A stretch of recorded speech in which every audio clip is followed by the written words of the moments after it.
Bonjour à toutes et à tous, un bon week-end bien sûr et merci d'être avec nous sur BFM Business, à la radio, à la télé, peut-être aussi sur 01 TV pour En route pour demain. On est là comme chaque semaine. Salut Pauline. Salut François. Allez, on s'intéresse au sommaire de ce nouveau rendez-vous et de ce nouveau numéro dédié à toutes les mobilités. Et on va repartir un petit peu au CES de Las Vegas une dernière fois pour parler voiture autonome avec Julien Bonnet. Eh oui, il a enquêté. Et puis, tiens, on s'intéressera à des startups qui imaginent eh bien, la voiture de demain, des startups françaises, Pauline. C'est le projet Nextcar, on le découvre dans quelques minutes. Elles ne verront peut-être pas. Demain, ce sont les petits sportifs, puissantes, rigolotes, mais avec un malus de plus en plus dur. Elles risquent de disparaître. C'est une enquête de Julien Bonnet. Et Julien Bonnet est très triste, croyez-moi. Et puis, on ira faire du vélo dans les villes où il fait bon faire du vélo. Hein. Il y a des municipalités qui font des efforts justement pour les cyclistes. On en parlera avec notre invité tout à l'heure. Et bien voilà, vous savez tout. Merci d'être là. C'est parti pour En route pour demain sur BFM Business et 01 TV.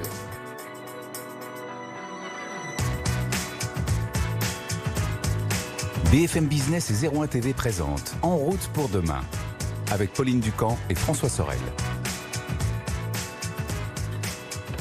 En route pour demain, donc, on est là chaque week-end et c'est un vrai plaisir que de vous proposer donc ce rendez-vous unique, 26 minutes chaque semaine sur BFM Business et 01 TV pour défricher toutes ces nouvelles mobilités qui sont passionnantes, Pauline. Absolument, et puis bon, on ne peut pas s'en empêcher. C'est vrai que le CES de Las Vegas c'est quand même fini depuis quelques jours maintenant, mais on a quand même envie d'y retourner, faire un dernier petit tour parce qu'il y avait tellement de nouveautés. C'était vraiment un vrai salon de l'automobile et on avait envie de parler voiture autonome et de faire un peu le point. Julien Bonnet, bonjour. Bonjour. Salut Julien. Donc alors la voiture autonome, on sait que bon voilà, c'est une des grandes spécialités de la voiture de demain et notamment une des grandes spécialités du français Valeo. Et voilà, le français, donc l'équipementier, était encore présent cette année au CES et a présenté notamment donc son lidar de 3e génération. Alors ça permet de revenir un peu sur cette technologie que certains présentent comme essentielle donc pour la voiture qui sait se déplacer toute seule du futur. Donc pour rappel, c'est un radar laser en fait qui va permettre vraiment de représenter l'environnement pour le véhicule de manière très précise avec un nuage de points. Donc souvent c'est présenté comme bien plus précis que les caméras qui servent déjà actuellement à pas mal de technologies assez avancées. Et donc dans ce cadre, on peut rappeler notamment que la Mercedes classe S est enfin compatible avec le niveau d'autonomie, donc le numéro 3. Et donc ça c'est une petite révolution. Donc costaud, même si ça parle pas à tout le monde, en gros c'est que ça va permettre de relâcher vraiment son attention de la route pendant un temps donné et notamment de relâcher les mains du volant. On en parle souvent dans l'émission. Actuellement les assistants de conduite, en fait vous êtes obligé de garder les mains sur le volant parce que certaines personnes ont du mal à comprendre parce que c'est vrai qu'intuitivement voiture autonome on se dit normalement on n'a pas les mains sur le volant ni les yeux sur la route. On n'a plus rien à faire et on vous dit bah non il faut garder les mains sur le volant alors que c'est la voiture qui conduit toute seule. Mais en fait c'est vraiment une précaution pour symboliser le fait qu'on va être capable de reprendre le contrôle à tout moment. J'ai les mains sur le volant, sous-entendu, je suis capable de reprendre le volant à tout moment. Et donc si la Mercedes, en fait, va elle avoir cette technologie lidar de 3e génération de Valeo, on sait qu'il y a d'autres constructeurs, et notamment Tesla, qui est un peu la marque très en avance sur la conduite autonome, qui dit non, nous, on va le faire sans lidar. Voilà, c'est un peu le positionnement d'Elon Musk. On sait qu'il aime bien avoir des avis assez tranchés sur des grands choix un peu technologiques. Lui, il continue d'affirmer que pour lui, les caméras peuvent suffire pour vraiment avoir une autonomie assez avancée des véhicules, donc ils se positionnent pas forcément sur un niveau donné. C'est vrai qu'on sait que le FSD, donc la version la plus poussée de l'autopilot actuellement, elle permet déjà de s'approcher en fait d'un niveau 3 factuellement, sachant qu'en plus chez Mercedes là, ce sera limité à 60 km/h dans les bouchons dans un premier temps. Donc il y a toujours un peu ce côté entre les constructeurs traditionnels qui restent assez prudents parce qu'ils ont toujours aussi peut-être peur de dépasser une certaine limite, alors que Tesla est toujours un peu au bord de cette ligne blanche en termes de ce qui est autorisé ou non. Et donc ça m'amène à finalement ce qu'on a pu découvrir un peu en marge du CES. C'est une petite expérience qui était menée par Luminar. Alors Luminar, c'est un peu un Valeo américain qui est spécialisé justement dans ces technologies liées à la conduite autonome et au lidar. Et lui, donc sa démo, logiquement, c'était de mettre en scène une voiture équipée d'une technologie lidar et une Tesla. Et malheureusement, ce qu'on pouvait voir dans la vidéo, c'est que la Tesla n'arrivait pas à s'arrêter pour éviter l'enfant qui traversait. Alors bien sûr, c'était un mannequin. c'était pas un vrai tuer enfant. d'enfants au CES, on ne fait pas encore ça. Mais voilà, la technologie était assez bluffante. Et puis c'est vrai que moi, en voyant ça juste passer sur Twitter, je m'étais demandé, tiens, c'est bizarre, a priori, c'est pas une démo Tesla. Et non, en effet, c'était Luminar pour mettre en avant cette technologie du lidar. Et comme beaucoup, dire c'est essentiel pour avoir des véhicules autonomes qui seront capables de faire face à un grand nombre de situations, notamment en ville. L'enfant qui traverse, c'est un peu le scénario attendu. Oui, bien sûr. Et donc là, la démo permettait vraiment de montrer ça. Ça va être intéressant de voir comment, si les choix stratégiques de Tesla vont être maintenus. Et est-ce que grâce aux algos, ils vont réussir à améliorer en fait toutes ces caméras et tout ce que voient ces caméras pour compenser l'absence de lidar ou pas? Ça va être vraiment les enjeux dans les mois et les années qui viennent. C'est ça, et voir aussi à quel point les constructeurs sont prêts à miser sur ces nouvelles technologies, sachant que justement on a du mal encore à percevoir les usages principaux et comment on va se servir vraiment concrètement de toutes ces technologies. Donc bien sûr sur des marques premium, par exemple Valeo dit que d'ici 2030 il y aura 30% des modèles premium qui sortiront avec ces technologies niveau 3. C'est logique parce que eux, ils veulent mettre aussi en avant leur technologie lidar pour qu'elle soit poussée aussi par d'autres constructeurs. Après, sur des marques généralistes, j'en parlais récemment avec Luc Julia, donc le spécialiste intelligence artificielle recruté par Renault. Et lui, il est plus sceptique sur vraiment le niveau 3. Pour lui, ça ne sert pas à grand-chose, en tout cas sur des constructeurs généralistes. Pour lui, il y a plus intérêt à se focus sur niveau 2, donc une conduite semi-autonome très poussée, la voiture qui suit les lignes de la route et le régulateur de vitesse adaptatif, ça on connaît bien maintenant, qui apportent déjà leur lot de repos aux conducteurs et donc un aspect sécuritaire aussi. Et pour lui, l'étape d'après sera peut-être le niveau 4, la voiture réellement autonome sur une portion donnée.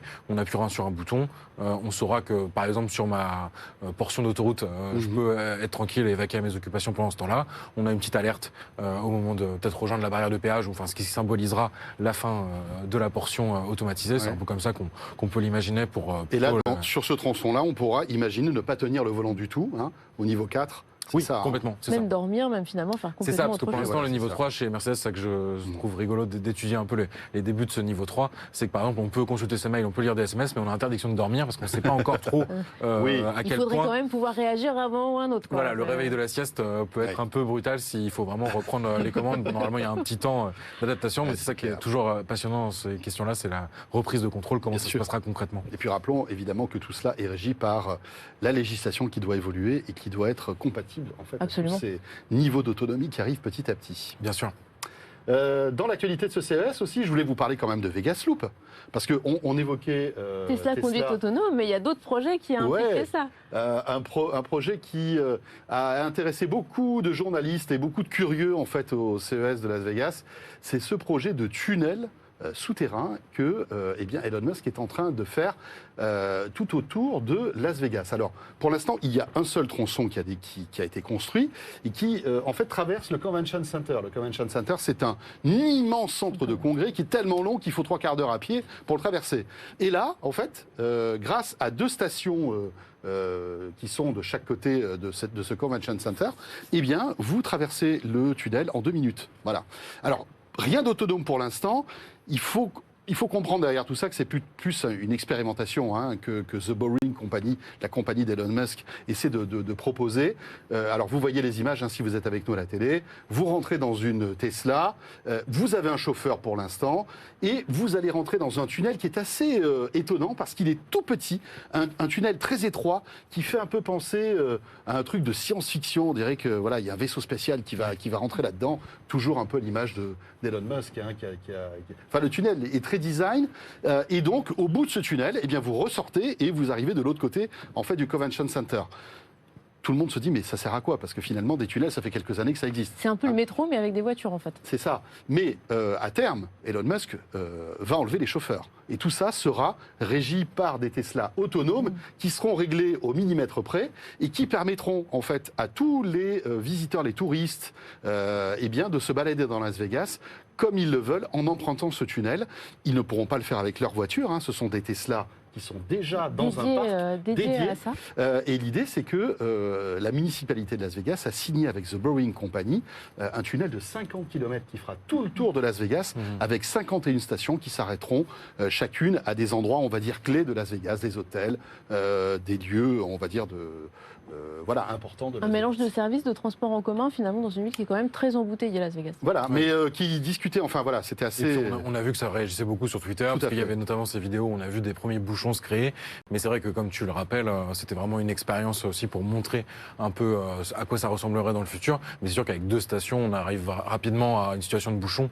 Et toi, déjà, ton expérience, tu me disais que c'était quand même relativement concluant par rapport à l'impression qu'on pouvait avoir juste en voyant les vidéos. Puis alors là, si vous êtes avec nous à la télé, vous voyez les images, hein, c'est super design, bien sûr. On a l'impression il y a beaucoup de lumière. dans la salle d'accueil de Westworld, la série, avant de rencontrer les robots. C'est super beau. Ben voilà, un projet donc...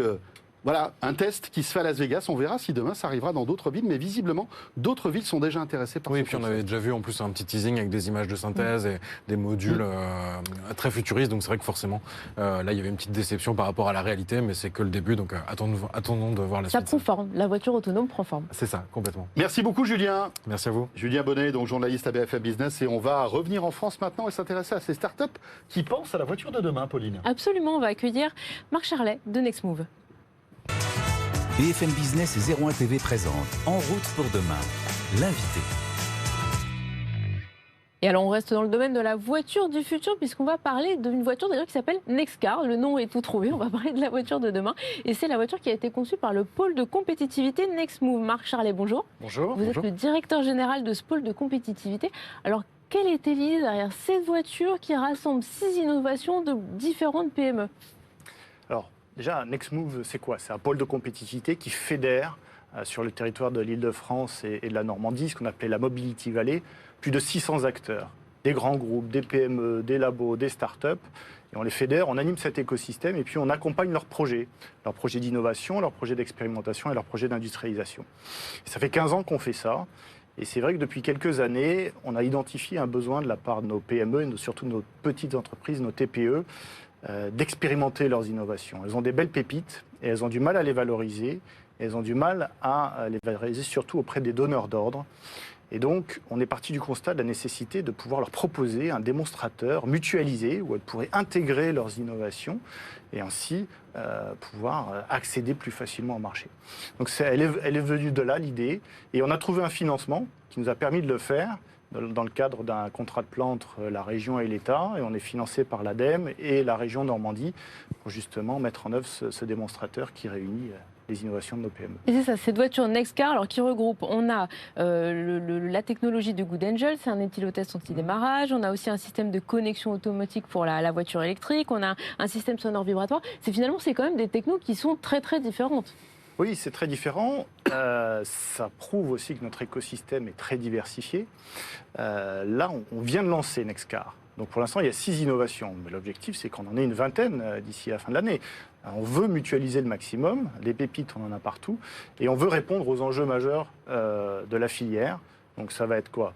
Ça va être l'électromobilité. Et on a un exemple avec Goldplug qui propose un système de recharge intelligent où on va venir reculer sa voiture au-dessus d'une plaque et la voiture va venir se connecter automatiquement et recharger automatiquement, plus besoin de faire sortir sa De brancher le son câble, branche, etc., de où c'est compliqué. Ouais, si vous êtes avec nous à la télé, on le voit bien, hein, c'est assez impressionnant. Oui, hein. complètement. Donc électromobilité, bien sûr, tout ce qui va être sécurité. Sécurité routière, ça reste un sujet majeur pour l'automobile. Donc on va avoir l'éthylotest connecté de Good Angel, on va avoir aussi CAD qui propose un système de surveillance du conducteur par rapport à l'hypovigilance, donc tout ce qui est endormissement. On va s'endormir, être volant, fatigué, voilà. etc. Oui. Et on a aussi Nexiad qui a son système de safety coach. En fait, c'est une intelligence embarquée qui calcule plusieurs fois par seconde le risque de conduite et qui va nous alerter en fonction de notre comportement, de l'environnement, de la dynamique du véhicule, si oui ou non on est en risque.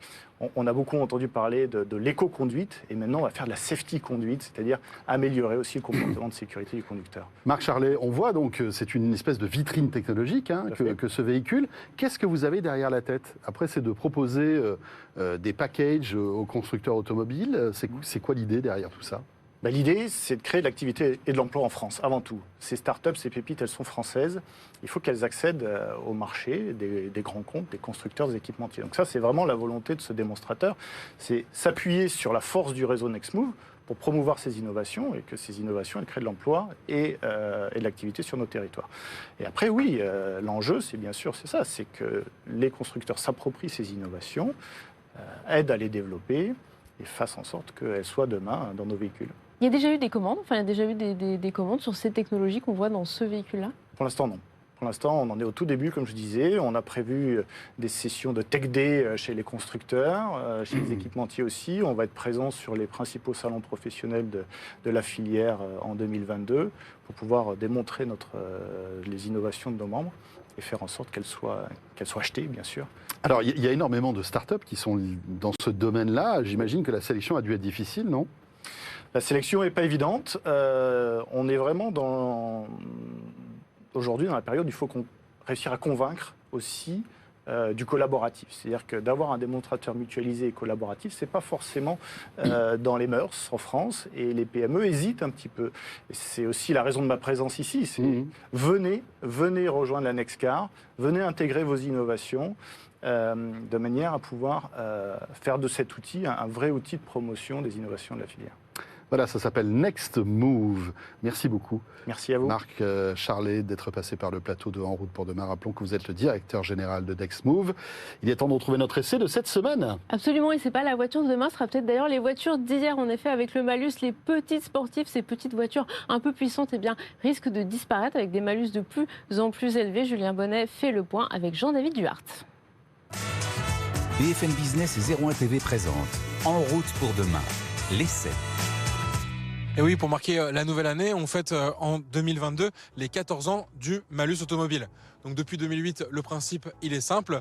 Plus un véhicule neuf émet de CO2, plus il est taxé, avec un barème qui évolue chaque année et un seuil de déclenchement, même chose, qui est de plus en plus bas. En résumé, on a un double objectif du malus, pénaliser l'achat de véhicules neufs les plus émetteurs en CO2, mais aussi financer son alter ego, le bonus écologique qui sert lui à subventionner l'achat de véhicules plus vertueux par les Français. Le système était censé être à l'équilibre entre bonus et malus, mais en réalité il accuse un sérieux déficit, largement consenti en fait par les gouvernements successifs, tout simplement pour encourager le développement des ventes de véhicules électriques et hybrides. Pour se rendre compte, en 2020, avec la crise liée à la pandémie, finalement l'État il a récolté peu de malus, mais les ventes d'électriques elles se sont fortement développées et on estime que le déficit il était d'environ 200 millions d'euros. L'objectif est donc désormais de réduire ce coût et ça passe notamment par un renforcement du malus qui vise à aussi désinciter les gens de plus en plus à acheter des voitures purement thermiques. Fin 2020, le gouvernement avait donné le programme pour les 3 années à venir. Et donc en 2021, on a vu le seuil de déclenchement passer de 138 à 133 grammes de CO2 par kilomètre. En 2022, on a encore perdu 5 grammes sur ce seuil et en 2023, on reperdra encore 5 grammes. L'effet, en fait, assez simplement, ça va être de toucher un nombre croissant de véhicules neufs vendus sur le marché.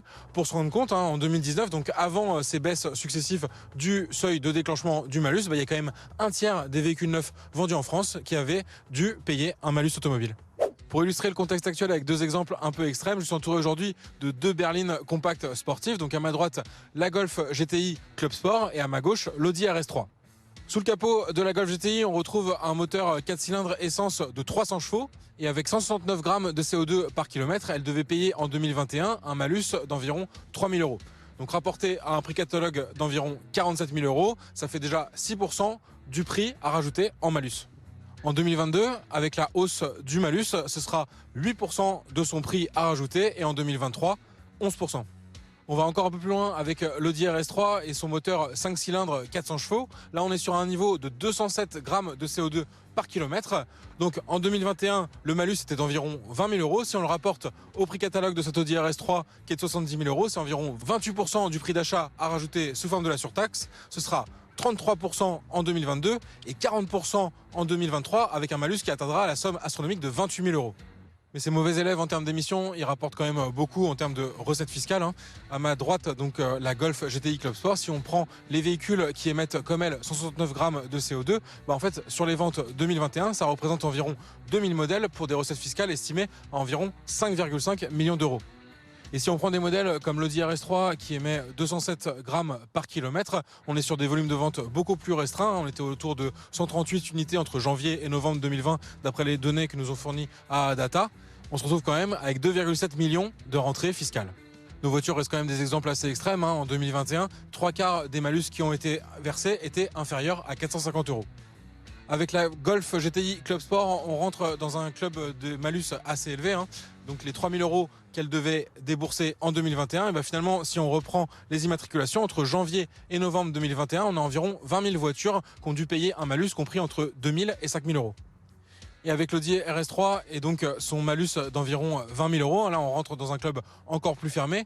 Entre janvier et novembre 2021, on était à environ 7 300 voitures qui ont payé plus de 10 000 € de malus, dont un quart au plafond de 30 000 €. Un plafond qui est passé à 40 000 € cette année et qui sera porté à 50 000 € en 2023. Des montants impressionnants mais qui ne pèsent pas très lourd si on compare à la valeur bien sûr de supercars à plusieurs centaines de milliers d'euros, voire en millions. Mais c'est plus problématique pour nos modèles ici à mes côtés, mais particulièrement aussi pour une Mustang V8. En effet, avec le malus maximum donc au plafond 2022, 40 000 €, en fait 40 000 €, c'est 80% du coût d'acquisition de la voiture. C'est-à-dire que la Mustang, elle est vendue 48 000 €. Il faut pratiquement rajouter la même somme en malus et l'année prochaine sera même plus avec le plafond porté à 50 000 €. Des niveaux de malus qui condamnent mécaniquement la commercialisation de ces modèles, en particulier en France. BFM Business et 01 TV présentent En route pour demain, en région. Et allez, on passe au vélo pour cette dernière partie d'En route pour demain avec Françoise Rossignol. C'est moins que les Rossignol. petites voitures que de Julien. Absolument, ça, on n'en Ça, doute c'est pas. sûr. Françoise Rossignol, bonjour. Bonjour. Merci Bonjour, beaucoup d'être Françoise. avec nous. Vous êtes présidente de Ville et Territoire Cyclable. Donc c'est une association de collectivités qui vise à développer l'usage du vélo dans les territoires, que ce soit en ville, mais aussi en périurbain et à la campagne. Tous les territoires et de la promotion du vélo et que le vélo trouve sa place dans l'univers des mobilités, dans leur diversité. Et alors là, vous avez dressé votre bilan 2021 de l'usage du vélo qui, a priori, ça a explosé. De plus en plus de monde se met à faire du vélo. On voit qu'il y a plus 28% de passages tous nos territoires confondus, notamment plus 30% en ville. 2021, ça a vraiment été une année charnière pour passer au cyclisme ? 2021 est une année formidable puisque finalement les mobilités se sont retrouvées après une période de confinement que nous avons tous connue et où le vélo a trouvé toute sa place dans le cadre des protocoles sanitaires et des craintes en termes sanitaires. Et donc on a eu une véritable explosion. On a eu le développement des pistes transitoires qui ont beaucoup aidé aussi à la fois à la visibilité et à sécuriser les cyclistes qui se lançaient dans l'opération. Et donc 2021 a été une très très belle année. Vous l'avez dit, plus 30% dans les métropoles, mais plus 14% dans les zones peu denses, dans les zones rurales, ce qui signifie que c'est un phénomène global. C'est un phénomène de société, on n'est pas simplement C'est un sur phénomène de usage urbain. société et on a aussi élargi, je dirais, la palette d'âge et la diversité des types de cyclistes. Aujourd'hui, voilà, on peut être ado, on peut être une femme plus âgée, on peut être et se sentir concerné par le déplacement à vélo. Et alors dans votre bilan, il y a des villes, des territoires où il fait Bon vivre. et justement mieux faire du vélo peut-être qu'ailleurs ? Je pense que partout, on a développé le vélo. Il est évident qu'en fonction de l'ancienneté du travail fait sur le vélo, il y a des zones qui sont privilégiées. Les métropoles ont toujours été fer de lance dans ce développement et on voit qu'aujourd'hui encore, elles ont des pratiques de vélo plus importantes en nombre de déplacements que les zones moins denses. Mais on s'aperçoit aujourd'hui quand même que plus de 40% des déplacements en voiture font moins de 5 km. Donc on pourrait faire du vélo Sur à la tous place. les territoires. Donc si on se dit 5 km, c'est quand même une distance idéale pour le vélo, Acceptable, oui. il y a un potentiel partout. Il y a un potentiel partout, mais il faut effectivement le travailler. Je crois qu'aujourd'hui, la sécurisation des cyclistes est un élément extrêmement fort qu'ils nous demandent et sur lequel il faut qu'on travaille. Et donc, il y a toute une série de pistes. Je dirais d'abord les infrastructures, pérenniser les aménagements transitoires qui ont été faits. La peinture jaune, c'est bien, mais ça ne peut pas durer. Et donc, partout où ça a marché, il faut pouvoir construire des pistes cyclables les rendre plus agréables, plus efficaces. Il faut pouvoir réfléchir à la vitesse en ville, ne pas rouler trop vite, passer du 50 au 30. C'est une mesure qui permet non seulement les contresens cyclables, mais la possibilité que le vélo s'intègre au flux de la circulation. Avec un respect mutuel aussi. Avec un respect mutuel. Plus il y a de vélos, plus il y a de sécurité, puisque le vélo devient un élément du paysage et que c'est extrêmement important. Développer le savoir rouler dans nos écoles, c'est extrêmement important, puisqu'on voit qu'aujourd'hui, finalement, c'est la frange de population pour laquelle le vélo c'est le moins développé. C'est les enfants ? Les enfants. Les enfants. Il y a peu d'enfants qui vont à l'école à vélo. Ouais. Très peu d'enfants qui vont aller. Alors qu'il y a encore quelques années, c'était quelque chose qui était beaucoup plus présent. Exactement. Alors, l'école primaire, mais aussi le collège, ce sont des cibles véritablement privilégiées. Aujourd'hui, vous sentez que les fameuses coronapistes, les pistes jaunes dont vous parliez actuellement, sont en train de devenir justement des pistes en dur qu'on transforme, ou est-ce que les municipalités sont encore un peu réticentes à vraiment passer le pas ? Je pense que ça a vraiment été un élément déterminant. Aujourd'hui, on sait que depuis 2017, donc sur 5 ans, on est passé de 40 000 à 53 000 kilomètres d'équipement en France. Donc on a vu cette explosion. Aujourd'hui, les pistes transitoires nous ont permis de tester. Il y a un certain nombre sur lesquels on s'aperçoit que pour des raisons diverses, ça ne fonctionne pas. Mais l'immense majorité fonctionne et ont très bien fonctionné. Alors là, je dirais, appel à l'État aussi pour nous accompagner.